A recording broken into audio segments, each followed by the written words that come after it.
This video is brought to you by TS4U IT Engineering Bootcamp.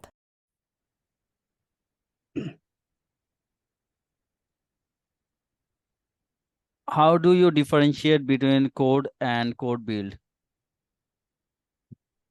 Code build. Okay, so I think you mean, so once I write a code based on a user story, that's actually called the raw code.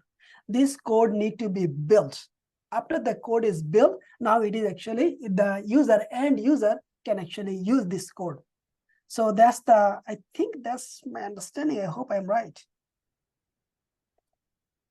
So the once we build the code, that's the accessible version by the end user. Am I right? And the once we write the code, that's actually the raw code I am developing, I'm writing based on the user story.